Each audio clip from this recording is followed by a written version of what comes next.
ত্রিপুরার খবরে হোটেলে ব্যাগ উদ্ধার, তবুও নাগাল্যান্ডে গিয়ে নিখোঁজ ত্রিপুরার তরুণ ব্লগার প্রণব দাস। 17 দিনেও মেলেনি হদিশ, ভেঙে পড়েছেন মা বাবা।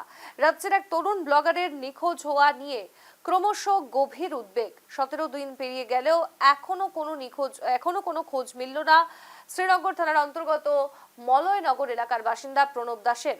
নাগাল্যান্ডের কোহিমা জকুবিলি এলাকা থেকে নিখোঁজ হন তিনি। বহু তল্লাশির পর একটি হোটেল থেকে তার ব্যবহৃত ব্যাগ উদ্ধার হলেও প্রণবের কোনো হদিশ মেলেনি এখনো।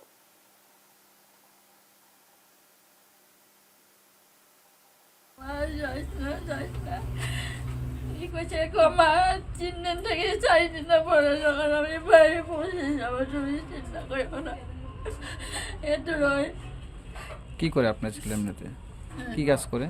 কবে থেকে বেরোচ্ছেন না আপনার ছেলে? কবে থেকে নিখোঁজ? জানুয়ারি 1 তারিখ।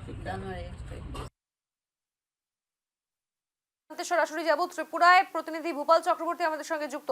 ভূপাল, ত্রিপুরার তরুণ ব্লগার প্রণব দাস সে গিয়েছিল নাগাল্যান্ডে, কিন্তু তারপর হোটেল থেকে তার ব্যাগ উদ্ধার হয়েছে, কিন্তু 17 দিনেও কিন্তু এখনো তার হদিশ মেলেনি। কান্নায় ভেঙে পড়েছেন তার পরিবারের লোকজন। কি জানতে পারছো তার বিষয়ে? একেবারেই গত 3 তারিখ শেষ পরিবারের লোকজনদের সঙ্গে কথা হয়েছিল তার, এবং পরিবারের লোকজনের সঙ্গে তারপর থেকে তার কোনো খোঁজ খবর পাওয়া যায়নি।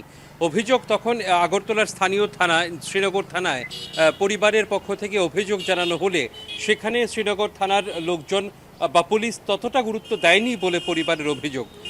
তার পরবর্তী সময়ে পরিবারের লোকজন আবার নাগাল্যান্ডের কোহিমাতে গেছে এবং সংশ্লিষ্ট হোটেল থেকে যে প্রণবের ব্যাগ পাওয়া গেছে, কিন্তু তার কোনো হদিশ পাওয়া যায়নি।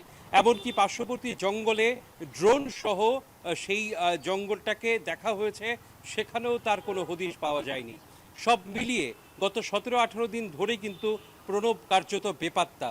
এই ক্ষেত্রে ত্রিপুরা পুলিশ দূরের কথা, নাগাল্যান্ড পুলিশের হাতেও এখনো পর্যন্ত কিছু লাগেনি।